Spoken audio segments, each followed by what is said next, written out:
13 transfer bank account. Wow, this is a big one, but it's also a fun one. So try to read this and attempt it yourself. It is, again, really fun. It's pretty straightforward if you are able to read the instructions, but if you can't get it, no worries. I'm going to explain everything you need to do right now. So first, we need to make our method. We want to write an instance method named transfer, and it's going to be placed inside of our bank account class, which is what we're given here. It's going to become a part of each bank account object's behavior. So it's going to be method in every single one. The transfer method moves money from the current bank account to another bank account. So we have a parameter that's another bank account, and we have the money that needs to be moved. It says that right here. A second bank account to accept the money, and a real number for the amount of money to transfer, or there are two parameters. There's a $5 fee for transferring the money, so that's going to be deducted from the account's current balance after the transfer. Now, pause the video, read the rest of this yourself. These are just the conditions that we're going to have to take care of. So, with that in mind, let's start this out. I'm going to come down here. I already have this method that I put in, public void transfer, where you take a second bank account and we take some amount. Now, if you read the conditions, you know that our amount, well, obviously the amount has to be some value, right? So let's start off with if our amount is greater than 0. We can actually do, well, if you read this, it says the amount is 0 or less, right? If the account has $5 or the amount is 0 or less, no transfer should occur. So if it is greater than 0 and our current bank account balance, so this dot balance, is greater than 5, we are going to want to do something. Otherwise, we can just completely void anything and not do anything. So that's going to be our if statement. We are going to be coding inside of here. So inside of here, if we do get this, right, that means we are able to make some transfer. So let's subtract $5 from our balance automatically.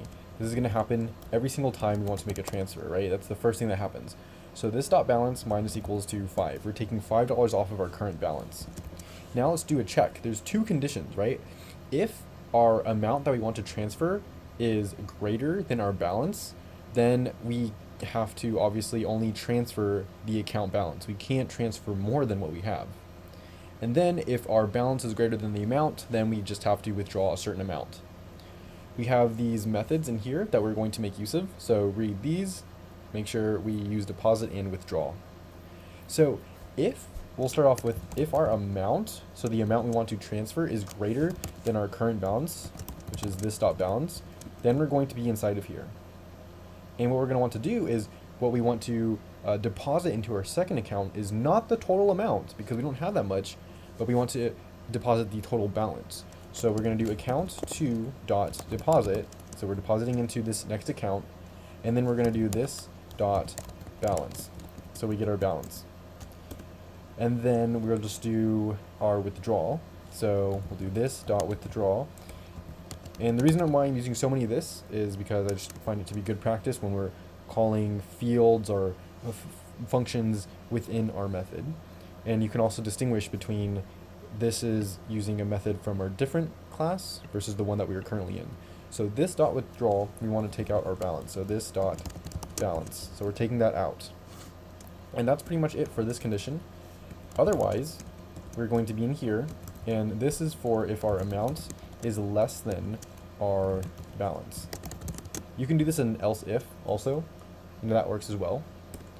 So inside of this amount, inside of this else, we want to do our accounts to dot deposit. We always want to deposit first, because if we withdraw first, if we look at the method, it's going to take that money out, and it might kind of mess with how much we're able to deposit. So account to dot deposit, we want to deposit our total amount because we have enough this time, and then we're going to do the same thing with this dot withdraw, where we withdraw our amount. We'll end this else statement, and that should be it for our function. If you have any questions, always leave them in the comments below. We have more problems in the playlist linked below the like button. That is the code for this problem, which is 8.13 transfer bank accounts.